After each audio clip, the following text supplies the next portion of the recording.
పనులకు అడ్డంకి ఉన్న భూసేకరణ కొలిక్కొచ్చింది. ముడాచెరువున బోరగడ్డ వేదవ్యాస్ రైతులతో జరిపిన చర్చలు విజయవంతమయ్యాయి. భూసేకరణపై ప్రభుత్వం తీసుకున్న నిర్ణయాలు రైతులకు ఆమోదయోగ్యంగా ఉండడంతో త్వరలో పోర్టుకు అవసరమైన భూమికి అడ్డంకులు తొలగున్నాయి.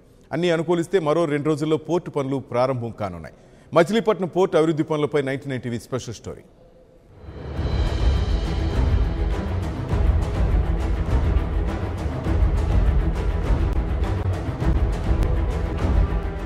ఆంధ్ర తెలంగాణ రాష్ట్రాలతో పలు మధ్య భారత రాష్ట్రాలకు కూడా అతి దగ్గర ఓడరేవు మచిలీపట్నం. ప్రస్తుత భవిష్యత్ అవసరాలను దృష్టిలో ఉంచుకొని భారీ స్థాయిలో ఇక్కడ పోర్టు నిర్మాణానికి నిధులు వెచ్చిస్తున్నారు. రోడ్డు, ఇతర మౌలిక సదుపాయాలతో కాకుండా 11,924 కోట్ల రూపాయలను ఈ బందరు పోర్టు కోసం ఖర్చు చేయనుండగా తొలి దశలో 6,778 కోట్లను వెచ్చించనున్నారు. నిర్మాణ రంగంలో అందవేసిన చేయిగా ఉన్న పోలవరం పనులను శరవేగంగా పూర్తి చేస్తున్న నవయుగ సంస్థ రాష్ట్ర ముఖ్యమంత్రి సీఎం చంద్రబాబు సూచనల మేరకు బందరు పోర్టును నిర్మించి ప్రజల ఆకాంక్షలను నెరవేర్చబోతోంది. ప్రతిష్టాత్మక బందరు పోర్టు పనులను ముఖ్యమంత్రి చంద్రబాబు ఫిబ్రవరి 7వ తేదీన ప్రారంభించనున్నారు. సీఎం 7వ తేదీన బందరు వచ్చి మిషనరీతో పనులు ప్రారంభించి మేకావారిపాలెం వద్ద పైలాన్ను ఆవిష్కరించనున్నారు.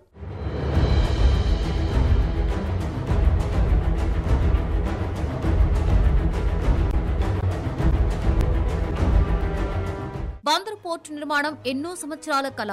మచిలీపట్నం 3 స్తంభాల సెంటర్ వద్ద పోర్టు పనులకు సంబంధించిన మిషనరీని రాష్ట్ర న్యాయశాఖ మంత్రి కొల్లు రవీంద్ర ప్రారంభించారు. పోర్టు పనులకు సంబంధించిన మిషనరీ మచిలీపట్నం ప్రాంతానికి వచ్చిందని, ఆ మిషనరీకి స్వాగతం తెలుపుతూ హారతులిస్తూ ఆహ్వానించారు. ఫిబ్రవరి 7వ తేదీన జరిగే ముఖ్యమంత్రి సభ కూడా వైభవంగా జరగాలని స్థానికులు ఆకాంక్షిస్తున్నారు.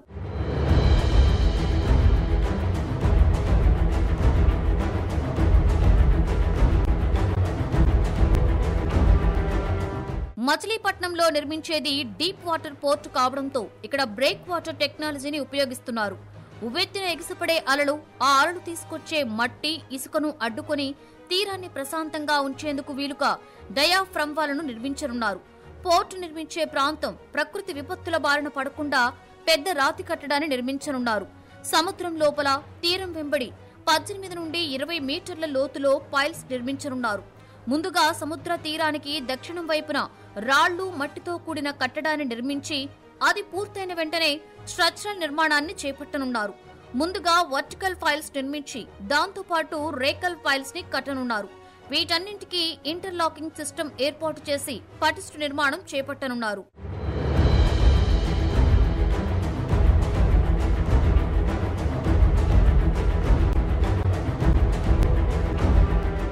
మొత్తం ఈ బ్రేక్ వాటర్ నిర్మాణానికి దాదాపు 136 వారాలు పట్టే అవకాశం ఉంది. పోర్టు నిర్మాణం కోసం బ్రెడ్జింగ్ చేయవలసి ఉంది.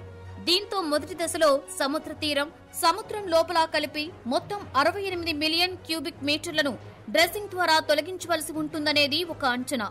సముద్ర తీరం నుండి భూమి వైపునకు మొత్తం 27 మిలియన్ల క్యూబిక్ మీటర్లను, తీరం నుంచి సముద్రం లోపలకు 41 మిలియన్ల క్యూబిక్ మీటర్స్ ను డ్రెస్సింగ్ చేయవలసి ఉంటుంది. సముద్రం లోపలకు దాదాపు 20 కిలోమీటర్ల మేర ఈ డ్రెస్సింగ్ చేయవలసి ఉంటుంది. సముద్ర తీరం నుంచి భూమి వైపుగా డ్రెస్సింగ్ చేయవలసిన దానిలో దాదాపు 9 మిలియన్ క్యూబిక్ మీటర్లను ఎక్స్కవేటర్స్ తో తీయనున్నారు. సముద్ర తీరం నుంచి లోపల వైపు ట్రైలర్ సెక్షన్, కూపర్ డ్రెడ్జర్స్ తో త్రవ్వనున్నారు.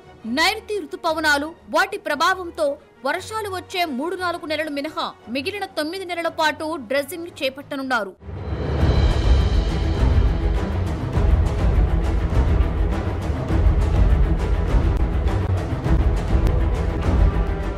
మొత్తం 4 TSHDలతో మెరైన్ డ్రెస్సింగ్ చేపడతారు. నెలకు 25 రోజుల పాటు నిరాటంకంగా ఈ పనులు నిర్వహిస్తారు. మచిలీపట్నం పోర్ట్ ని 2 దశల్లో అభివృద్ధి పరిచేందుకు ప్రణాళికలను సిద్ధం చేశారు. ఈ 2 ఫేజ్లకు కలిపి మొత్తం 11,924 కోట్లు ఖర్చు అవుతుందని అంచనాలు రూపొందించారు. మొదటి దశలో 6,778 కోట్ల రూపాయలు కాగా, రెండవ దశలో 5,146 కోట్ల రూపాయలు వెచ్చించనున్నారు.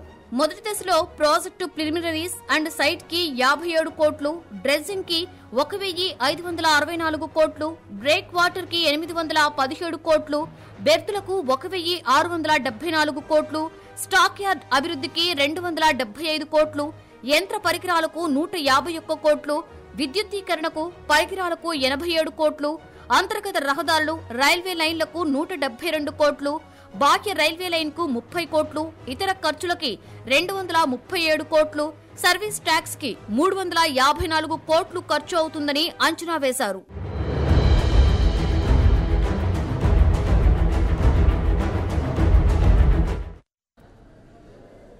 బందరు ప్రజలకు చంద్రబాబు మరో వరం అందించారు. కొన్నేళ్లుగా కలగానే మిగిలిపోయిన బందరు పోర్టు నిర్మాణానికి ముఖ్యమంత్రి గ్రీన్ సిగ్నల్ ఇచ్చారు. అత్యాధునిక హంగులతో, అంతర్జాతీయ స్థాయి సదుపాయాలతో మచిలీపట్నం పోర్టు రూపుదిద్దుకొనుంది. చెన్నై, విశాఖపట్నం పోర్టులను మించేలా అధునాతన సాంకేతిక పరిజ్ఞానంతో ప్రపంచ పోర్టుల నిర్మాణ చరిత్రలోనే మొదటిసారిగా బ్రేక్ వాటర్ విధానంలో ఈ పోర్టును నిర్మిస్తున్నారు. దీనికి సంబంధించి 7వ తేదీన పోర్టు పనులు సీఎం చంద్రబాబు చేతుల మీదుగా ప్రారంభం కానున్నాయి.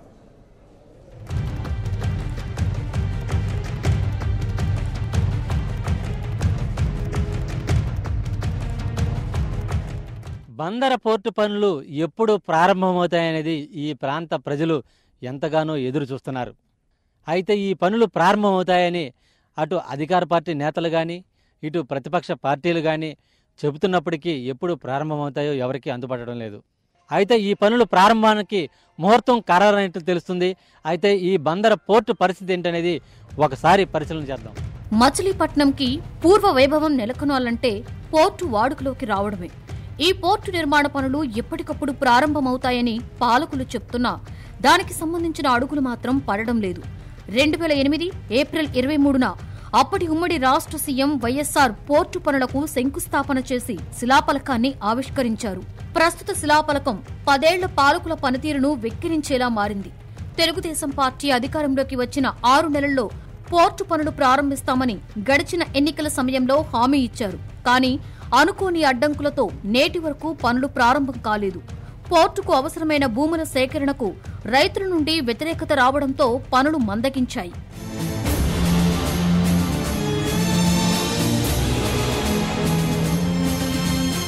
ఈ నేపథ్యంలో ప్రభుత్వం మచిలీపట్నం డెవలప్మెంట్ అథారిటీని ఏర్పాటు చేసి పోర్టుకు అవసరమైన భూములు సేకరించే బాధ్యతను అప్పగించింది.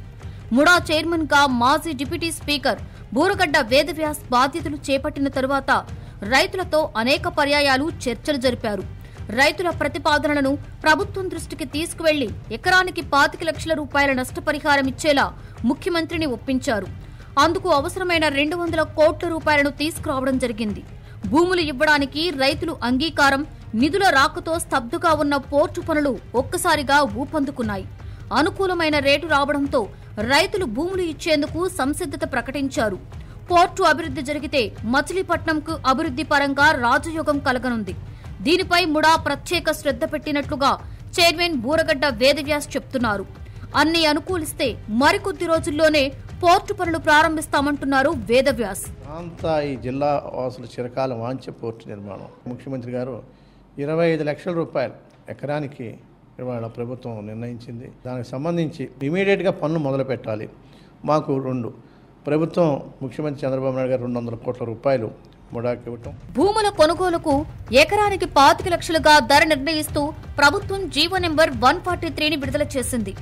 4 గ్రామాల పరిధిలో 2,159,000 ఎకరాల 25 సెంట్ల భూమికి ఈ ధరను వర్తింపచేయనున్నారు. మచిలీపట్నం డీప్ పోర్టు నిర్మాణం, అభివృద్ధికి 5,292.75 ఎకరాలు అవసరం కానుంది.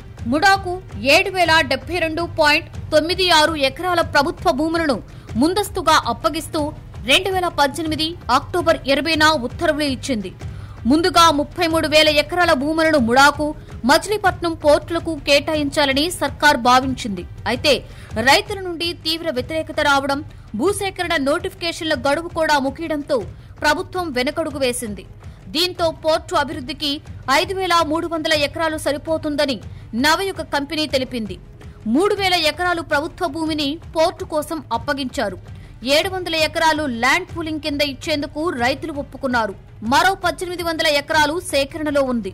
ఈ భూములకు రైతులు నిర్ణయించిన ధరకు పోర్టు నిర్వహణ సంస్థ అంగీకరించడంతో ముడా అధికారులు పనుల్లో స్పీడ్ పెంచారు. రెవెన్యూ డిపార్ట్మెంట్ కూడా చాలా కోఆపరేట్ చేస్తుంది. కలెక్టర్ గారి సారథ్యంలో జాయింట్ కలెక్టర్ సహకారంతో ఈ రెవెన్యూ డిపార్ట్మెంటు ముడా కలిసి ఈ ల్యాండ్ ఎక్విజిషన్ ప్రాసెస్ని అనుకున్న టైంలోనే కంప్లీట్ చేస్తామని అనుకుంటున్నాము.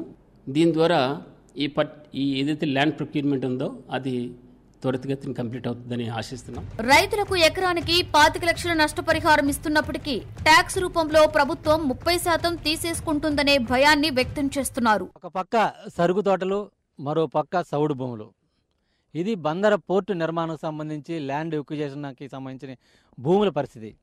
ఇటువంటి భూములకు ప్రభుత్వం దాదాపు ఎకరాకు 25 లక్షలు నష్టపరిహారం చెల్లిస్తున్న నేపథ్యంలో ఈ ప్రాంత ప్రజలు ప్రభుత్వానికి భూములు ఇచ్చేందుకు వారి అభిప్రాయాలు ఏ విధంగా ఉన్నాయి, వారు ఏ విధంగా ఇంకా ఎటువంటి పరిహారాన్ని కోరుతున్నారు, ప్రభుత్వానికి భూములు ఇచ్చేందుకు వారికి సిద్ధంగా ఉన్నారా, లేకపోతే వారి డిమాండ్ ఏంటనేది ఒకసారి పరిశీలిద్దాం. రైతుల భయాన్ని నివృత్తి చేస్తున్నారు ముడా చైర్మన్ వేదవ్యాస్. ప్రభుత్వం ఇచ్చే నష్టపరిహారంకు ఎటువంటి ట్యాక్సులు ఉండవని, దీనిపై ప్రభుత్వం హామీ ఇచ్చిందని చెప్పుకొస్తున్నారు. ఇవాళ ఏదైతే రైతుల దగ్గర మేము భూమి కొనుగోలు చేస్తున్నామో రైతులకి క్యాపిటల్ గెయిన్స్ పడవు, ఇన్కమ్ ట్యాక్స్ ఉండదు. ఇది చట్టంలోనే ఉంది. ప్రభుత్వ అవసరాలకి రైతు భూమి తీసుకున్నప్పుడు రైతులకు ఇచ్చేటువంటి డబ్బుకి క్యాపిటల్ గెయిన్స్ అనేది ఉండదు ఈ చట్టం. దీన్ని కొంతమంది రైతులను రెచ్చగొట్టి మీకు ఇచ్చే ఎకరం 25 లక్షల్లో 7 లక్షల రూపాయలు మీకు క్యాపిటల్ గెయిన్స్ పోతుంది, మీరు నష్టపోతారు అనేటువంటి ఒక భయాందోళన కలిగిస్తున్నారు. అది వాస్తవం కాదు. పోర్టు నిర్మాణం చేపట్టి త్వరితగతిన అభివృద్ధి జరిగితే తమ బతుకులు బాగుపడతాయని, పిల్లల భవిష్యత్ మెరుగవుతుందని భావిస్తున్నారు స్థానికులు. మచిలీపట్నం అభివృద్ధి చెందాలంటే ఇక్కడ పోర్టు నిర్మాణం తొందరగా జరగాలంటే పాలకులు త్వరితగతిన పోర్టును ఏర్పాటు చేయాలి. అప్పుడు కానీ ఈ నిరుద్యోగ సమస్య తీరుతుంది. అప్పుడు కానీ మచిలీపట్నంలో నిరుద్యోగులు బయటకు కాకుండా మచిలీపట్నంలోనే ఉద్యోగాలు చేసుకుంటూ వాళ్ళు మచిలీపట్నం అభివృద్ధి కొరకు తోడ్పడతారు. ఇంతవరకు అభివృద్ధి పోర్టు అన్నారు కానీ ఇంతవరకు పోర్టు రాలేదు. పోర్టు ఏమైనా వస్తే మా పిల్లల బతుకులు అవి బాగుపడతాయని మేము ఆలోచిస్తాం. అందుకనే లేదు. మేము 30 ఏళ్ళు, ఇప్పుడు నాకు 47 సంవత్సరాలు, నేను బయ్యారెక్కి దగ్గర 30 ఏళ్ళు అవుతుంది. 30 ఏళ్ళ బట్టి ఇలాగ ఉంది. ఏం మార్పు లేదు, ఏం చేయలేదు. ఎక్కడున్న అభివృద్ధి అక్కడ ఉంది. పోర్టు వస్తే మా పిల్లలు ఉద్యోగాలు వస్తాయని, ఇది వస్తుంది, బాగుంటుందని మేము కోరుకుంటున్నాం. పోర్టు కల సాకారం కంటే వ్యక్తిగత లాభాపేక్ష చూసుకుంటున్నారన్న ఆరోపణలు వస్తుండటంతో అసలు పోర్టు నిర్మాణం చేపడతారా లేదా అన్నది మాత్రం సస్పెన్స్. కానీ ప్రభుత్వ పెద్దలు బందరు పోర్టుకి మంచి రోజులు వచ్చాయని ఆశాభావాన్ని వ్యక్తం చేస్తున్నారు. ఇక చూస్తే ప్రస్తుతం మనం ఏదైతే పోర్టు నిర్మాణం జరగనుందో ఆ పోర్టు నిర్మాణం సంబంధించి ఆ బంజరు భూముల వద్ద కూడా ఇప్పుడు ఉండటం జరిగింది. మనం విజువల్స్లో కూడా చూడొచ్చు. ఇవన్నీ కూడా ఈ ప్రాంతంలోనే పోర్టుకు సంబంధించి నిర్మాణ పనులు కూడా త్వరలో ప్రారంభం కానున్నాయి. అంతా కూడా దాదాపు 10 ఏళ్ల క్రితమే ఈ భూములన్నీ కూడా ప్రభుత్వం ఈ సేకరించాలని చెప్పి ప్రయత్నం చేసినప్పటికీ ఆ ప్రయత్నాలన్నీ కూడా ఫలించలేదు. ప్రస్తుతం ఈ తెలుగుదేశం ప్రభుత్వం ఏర్పడిన తర్వాత ఈ పనులన్నీ కూడా ఏకవంతం చేసి అటు ముడా చైర్మన్ బోరగడ్డ వేదవ్యాసు, అలాగే మంత్రి కొల్లు రవీంద్ర, ఎంపీ కొనకాల నారాయణల విజ్ఞప్తుల మేరకు ప్రభుత్వం దాదాపు ఈ భూములన్నీ కూడా అటు ల్యాండ్ ఎక్విజిషన్ కానీ అలాగే పూలింగ్ ద్వారా కానీ సేకరించేందుకు కూడా చర్యలు చేపట్టిన నేపథ్యంలో ఇప్పటికే దాదాపు కొన్ని వందల ఎకరాలు పూలింగ్ ద్వారా ఇచ్చేందుకు రైతులు ముందుకు రావడం జరిగింది. అయితే ఏదైతే ల్యాండ్ ఎక్విజిషన్ ద్వారా ప్రభుత్వం సేకరించాలో ఆ భూములకు సంబంధించి ఒక్కొక్క ఎకరానికి దాదాపు 25 లక్షల రూపాయలు నష్టపరిహారం చెల్లించే విధంగా కూడా ప్రభుత్వం ఇప్పటికే దాదాపు 200 కోట్ల రూపాయలు ముడాకు నిధులు విడుదల చేసిన నేపథ్యంలో ఈ పనులన్నీ కూడా ఏకవంతమయ్యాయి. ఈ భూములన్నీ కూడా చూస్తే అటు సౌడు భూములు ఉండటం జరిగింది, పంటలు పండడానికి యోగ్యంగా లేవు. అయితే ఇక్కడ ఎక్కువగా ఈ సరుకు మనం విజువల్స్లో కూడా చూడొచ్చు. సరుకు తోటలకు సంబంధించి ఈ ప్రాంతంలో ఎక్కువగా పెంచడం జరిగింది. ఆ సరుకు తోటలు మాత్రమే ఇక్కడ పెరుగుతాయని చెప్పి కూడా ఈ ప్రజలంతా కూడా చెబుతున్న నేపథ్యంలో ఇటువంటి భూములకి దాదాపు ఎకరాకి 25 లక్షల రూపాయలు ఇచ్చిన నేపథ్యంలో రైతులందరూ కూడా ఈ ప్రాంత రైతులందరూ కూడా భూములు పోర్టుకి భూములు ఇచ్చేందుకు కూడా సిద్ధమవడం జరిగింది. ఇక మనం విజువల్స్లో చూస్తే దాదాపు 10 ఏళ్ల క్రితం ఏదైతే పోర్టు నిర్మాణ పనులకు సంబంధించి పనులు ప్రారంభమవుతాయి ఆ పనులకు సంబంధించి ఇప్పుడు మనం ఈ పోర్టు నిర్మాణం జరిగి సంబంధించి ఒక శిలాఫలకం దగ్గర ఉన్నాం. ఈ శిలాఫలకం దాదాపు 2008 సంవత్సరం ఏప్రిల్ 23వ తేదీన ముఖ్యమంత్రి రాజశేఖర రెడ్డి ముఖ్యమంత్రిగా ఉన్న సమయంలో ఈ పోర్టు నిర్మాణ పనులు ప్రారంభమవుతాయని చెప్పి ఆయన హామీ ఇచ్చి ఈ శిలాఫలకాన్ని ఆ రోజు ఆవిష్కరించడం జరిగింది. అయితే శిలాఫలకం మాత్రం శిథిలావస్థకు చేరుకుంది కానీ పోర్టు పనులు మాత్రం ప్రారంభం కాలేదు. ఈ నేపథ్యంలోనే అటు బందర ప్రజల చిరకాల వాంఛ కానీ అలాగే కృష్ణా జిల్లా ప్రజల చిరకాల వాంఛ కానీ త్వరలో తీరబోతుందని చెప్పి కూడా ఆశాభావాన్ని అయితే కూడా వ్యక్తం చేస్తున్న సందర్భం అయితే కూడా కనపడుతుంది. త్వరలోనే ఈ పోర్టు పనులను ప్రారంభించేందుకు ముడా ఆధ్వర్యంలో అన్ని రకాల చర్యలు చేపడుతున్న నేపథ్యంలో ఇప్పటికైనా ఈ పోర్టు పనులు ప్రారంభమవుతాయని చెప్పి ఈ ప్రాంత ప్రజలందరూ కూడా ఆశాభావంతో ఉన్నారు. అయితే పోర్టు పనులు ప్రారంభం అయితేనే మచిలీపట్నం అన్ని రకాలుగా అభివృద్ధి చెందుతుంది, అటు నిరుద్యోగ సమస్య కూడా తీరుతుందనే ఆలోచనలో అంతా ఉన్న నేపథ్యంలో పోర్టు నిర్మాణ పనులు త్వరలో పూర్తిగా ప్రారంభించాలని చెప్పి కూడా ఈ ప్రాంత ప్రజలు విజ్ఞప్తి చేస్తున్నారు. అయితే ఈ నెలలోనే ముఖ్యమంత్రి చంద్రబాబు నాయుడు ఈ పోర్టు పనులను ప్రారంభిస్తారని చెప్పి కూడా అటు అధికార పార్టీ నేతలు కానీ అలాగే ప్రజాప్రతినిధులు కానీ చెబుతున్న నేపథ్యంలో ఈ పోర్టు పనులు సంబంధించి ప్రజలంతా కూడా ఎదురు చూస్తున్న సందర్భం అయితే కూడా కనబడుతుంది. వీడియో జర్నలిస్ట్ విజయ్తో శ్రీనివాస్, 99 టీవీ, మచిలీపట్నం.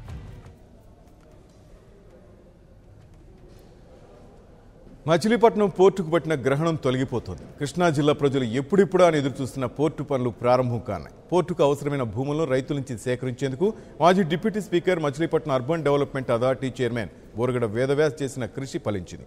పోర్టుకు అవసరమైన భూములు రైతులు ఇచ్చేందుకు ముందుకొచ్చారు. దేశంలోనే 2వ మున్సిపాలిటీగా ఉన్న మచిలీపట్నం ఆ తర్వాత అభివృద్ధికి దూరమైంది. ఇక మచిలీపట్నంకు పూర్వ వైభవం తీసుకువస్తానంటున్న బోరగడ్డ వేదవ్యాస్ 18 నెలల్లోనే మచిలీపట్నం పోర్టుకు షిప్ తీసుకొస్తామంటున్నారు. వేదవ్యాస్తో మా ప్రతినిధి శ్రీనివాస్ ఫేస్ టు ఫేస్. ప్రజల ఆశలు అలాగే బందరు ప్రాంత ప్రజల ఎప్పటి నుంచో చిరకాల వాంఛ అయిన మచిలీపట్నం పోర్టు పనులకు ముహూర్తం ఖరారైంది. ఎన్నో ఏళ్ల నుంచి పెండింగ్గా ఉన్న ఈ పోర్టు పనులకు సంబంధించి ఈ నెల 7వ తేదీన ముహూర్తం నిర్ణయించినట్లు కూడా తెలుస్తుంది. అయితే ఈ పనులు ఎప్పటి నుంచి ఎలా ప్రారంభం కానున్నాయి, అలాగే ఎప్పటికి పూర్తి అవుతాయి, ఎన్ని దశల్లో కూడా ఈ నిర్మాణ పనులు జరగనున్నాయనే దాని మీద Machilipatnam area urban development area authority chairman Boragadda Vedavyasam అంతా ఉన్నారు. ఈ పోర్టు పనుల ప్రారంభంలో ఆయన కృషి చాలా ఉంది. ఆయన గత చైర్మన్గా బాధ్యతలు చేపట్టిన నాటి నుండి కూడా అటు రైతులతోనూ అలాగే ఇప్పటి వరకు ఎవరైతే ఈ పోర్టుకు భూములు ఇవ్వడానికి ఆటంకం కలిగించారో వారితో చర్చలు జరిపి ఆ భూములందరూ కూడా రైతులందరూ కూడా ఇవ్వడానికి అంగీకరించే విధంగా చేసిన ప్రయత్నాలన్నీ కూడా ఫలించాయి. ప్రస్తుతం మనతో బోరగడ్డ వేదవ్యాసం ఉన్నారు. ఆయన అడిగి తెలుసుకుందాం. సార్, అంటే ఎలా జరిగింది మీ ప్రయత్నం అంతా కూడా, ఎలా జరిగింది, ఏ విధంగా కొనసాగింది? దాదాపు రైతులందరూ కూడా చాలామంది వ్యతిరేకించారు ఈ పోర్టు భూములు ఇవ్వడానికి కూడా. ఎలా ముందుకు సాగారు? ఇది ముఖ్యమంత్రి చంద్రబాబు నాయుడు గారు నాకు ఈ బాధ్యతని ఆగస్టులో చెప్పారు. అప్పటికి నేను బాధ్యతలు తీసుకునే టయానికి చాలా ఇబ్బందికర పరిస్థితులు, ఎందుకంటే భూసేకరణకు సంబంధించి చాలా ఇబ్బందికర పరిస్థితులు ఉన్నాయి. ఆ యొక్క పరిస్థితులను అధిగమించడానికి మరి నేను కొంచెం గట్టి ప్రయత్నం చేయవలసి వచ్చింది. రైతులతోటి మరి ఇండివిజువల్గా సంప్రదిస్తూ మనకు పోర్టు వస్తే మనకు ఉన్నటువంటి ఉపయోగాలు ఏమిటి, ఏ విధంగా మన భవిష్యత్తు ఏర్పడుతుంది, మన పిల్లలకి ఏ విధంగా ముందుకెళ్తారు అనేటువంటి తెలియజేస్తూ, అదేవిధంగా భూములు పోయిన వాళ్ళందరికీ కూడా వాళ్ళ ఇంట్లో ఉన్న పిల్లలందరికీ కూడా ఈ పోర్టు కానీ ఇండస్ట్రియల్ కారిడార్స్లో వచ్చేటువంటి పరిశ్రమల్లో కానీ ఉద్యోగాలు ఇస్తాం హామీ ఇచ్చాను. ఎందుకంటే ముఖ్యమంత్రి గారికి కూడా ఆల్రెడీ చెప్పాను. నేను చెప్పి వాళ్ళకి హామీ ఇచ్చి ఇవ్వటం ఒకటి, అదేవిధంగా 25 లక్షల రూపాయల చొప్పున కాంపన్సేషన్ను మరి ముఖ్యమంత్రి గారితో ఒప్పించి గతంలో 15 లక్షలకు మించి ఇవ్వటానికి లేదనేటువంటి ఒక అభిప్రాయం ఉంది. దాన్ని 25 లక్షలు చేసి మరి ముఖ్యమంత్రి గారితో ఒప్పించి 25 లక్షలు ఇవ్వటంతో కొంతమంది ముందుకు వచ్చారు. అదేవిధంగా మరి క్యాపిటల్ గెయిన్స్కి సంబంధించి కూడా వాటికి క్లారిఫై చేయటం మూలంగా ట్యాక్సెస్ డిపార్ట్మెంట్ నుంచి కొంత ముందుకు వచ్చారు. ఏదైనా రైతులు నిజంగా వాళ్ళు ముందుకు వచ్చినందుకు వాళ్ళకి ముందుగా నేను కృతజ్ఞతలు చెప్పుకోవాలి. ముఖ్యమంత్రి గారు కూడా బాగా సపోర్ట్ చేసి, ఎందుకంటే ముడా సంస్థకి నేను చైర్మన్ అయిన తర్వాత 250 కోట్ల రూపాయలు నిధులు ఇవ్వటం, అంతేకాకుండా వెంటనే మరి 1380 కోట్ల రూపాయలు బ్యాంకర్స్ నుంచి మా సంస్థకు వచ్చేటట్టు గవర్నమెంట్ గ్యారంటీ ఉండి మాకు ఇప్పించడం జరిగింది. ఆ విధంగా ఆయన ప్రోత్సాహం, ప్రధానంగా కొంతమంది రైతులు వాళ్ళకున్న ఇబ్బందుల్ని మాకు షేర్ చేసుకుంటే ఆ ఇబ్బందుల్ని ఏ విధంగా అధిగమించాలన్న దాని మీద వాళ్ళతో సంప్రదించి వాళ్ళకి ఆ ఇబ్బందుల్ని అధిగమించేదానికి కొంత ప్రయత్నం చేసి వాళ్ళకి ఇబ్బంది లేకుండా ఈ భూసేకరణకి ఒప్పించాం. అంటే మొత్తానికి సంబంధించి అంటే 1000 ఎకరాలు 30,000 ఎకరాలు ఎలా సేకరించాలి, పోర్టుకు అవసరం అని చెప్పి రావడం జరిగింది. అంటే మొత్తం ఇప్పుడు పోర్టుకు సంబంధించి ఎన్ని వేల ఎకరాలు భూములు అవసరం అవుతున్నాయి, ఎంత సేకరించారు, ఇంకెంత పెండింగ్ ఉంది? ఇది మొదట్లో కొంత ఇబ్బందికర పరిస్థితులు ఏర్పడి, ఎందుకంటే ఇండస్ట్రియల్ కారిడార్కి వీటన్నిటికీ కూడా 33,000 ఎకరాలు కావాలని నిర్ణయం తీసుకున్నారు. యాక్చువల్గా ఇందులో 33,000 ఎకరాల్లో 20,000 ఎకరాలు ప్రభుత్వ భూమి ఉంది, 13,000 ఎకరాలే రైతుల దగ్గర నుంచి ఎక్వైర్ చేయాలి. ఇది సరైన క్లారిటీ ఇవ్వక రైతుల్లో గందరగోళం సృష్టించిన మాట వాస్తవం. ఆ తర్వాత నేను చైర్మన్ అయిన తర్వాత ముఖ్యమంత్రి గారిని మరి ఇది ఇబ్బందికర పరిస్థితి ఉందండి, దీన్ని డీనోటిఫై చేద్దాం, ఎందుకంటే మనకి ఎంత అవసరమో అంత భూమిని తీసుకుందాం. పోర్టుకి ఎంత అవసరం అంటే పోర్టుకి యాక్చువల్గా 4,800 ఎకరాలు కావాలి. ఈ 4,800 ఎకరాల్లో కూడా 2,800 ఎకరాలు ప్రభుత్వ భూమి ఉంది. ఇంకా మనం తీసుకోవాల్సింది రైతుల దగ్గర నుంచి 2,000 ఎకరాలు. అది తెలియక అందరూ కూడా 5,000 ఎకరాలు 5,000 ఎకరాలు అన్నారు. అంచేత ముందు 2,800 ఎకరాలు ప్రభుత్వ భూమిని తీసుకుని, అందులో అంటే కొంత అసైన్ భూమి ఉంది, అందులో ఒక 800 ఎకరాలు వాళ్ళకు కూడా ఒప్పించి వాళ్ళకు కూడా ఏ విధంగా కాంపన్సేషన్ ఇవ్వాలో అది కూడా చేసి 2,800 ఎకరాలు ప్రభుత్వ భూమి తీసుకుని మిగిలింది 2,000 ఎకరాలు రైతుల దగ్గర నుంచి తీసుకున్నాం. ఇంకా 2,000 ఎకరాల్లో మేము ఇప్పటి వరకు రైతుల దగ్గర నుంచి తీసుకుంది 1,400 ఎకరాలు. ఇంకా 600 ఎకరాలు తీసుకోవాలి. 600 ఎకరాలు ఈ వారంలో ఒక 100 ఎకరాలు తీసుకుంటాం. మిగిలిన 500 ఎకరాలు రాబో 2-3 రోజుల్లో తీసుకుంటాం. రైతులు కూడా దానికి కన్సెంట్ ఇచ్చారు, మీరు పని చేసుకోవచ్చు అని కూడా వాళ్ళు కన్సెంట్ ఇవ్వడంతో మేము ముందుకు వెళ్తాం. ఇది మొత్తానికి మచిలీపట్నం ప్రజలు అలాగే కృష్ణా జిల్లా ప్రజల చిరకాల వాంఛ ఏదైతే ఉందో పోర్టు నిర్మాణ పనులు ఈ నెల 7వ తేదీన ప్రారంభం కానున్నాయి. ఆ తర్వాత దశల వారీగా ఈ పనులు పూర్తవుతాయని చెప్పి కూడా ముడా చైర్మన్ చెప్పడం జరుగుతుంది. వచ్చే 10 ఏళ్ల కాలంలో పూర్తి స్థాయిలో పోర్టు నిర్మాణాన్ని పూర్తి చేయడంతో పాటు అంతర్జాతీయ పోర్టులు ఏదైతే ఉన్నాయో ఆ పోర్టులకి ధీటుగా మచిలీపట్నం పోర్టు నిర్మాణం జరుగుతుంది అని కూడా సూచించడం జరుగుతుంది. మొత్తానికి అటు ఇప్పటి వరకు కూడా అటు రైతుల్లో కానీ ఇటు ఎవరైతే ఆందోళన పోర్టుకు సంబంధించి భూములు కోల్పోతున్నారో వారికి కూడా ఊహించిన దానికన్నా కూడా ఎక్కువ నష్టపరిహారం చెల్లించడంతో పాటు అందరికీ ఆమోదయోగ్యంగా కూడా ఈ మచిలీపట్నం పోర్టు పనులను త్వరలో ముఖ్యమంత్రి పనులు ప్రారంభించేందుకు అన్ని రకాల చర్యలు కూడా తీసుకోవడం జరుగుతుంది. వీడియో జర్నలిస్టు విజయ్తో శ్రీనివాస్, 99 టీవీ విజయవాడ. ఇవి బులెటిన్ విశేషాలు.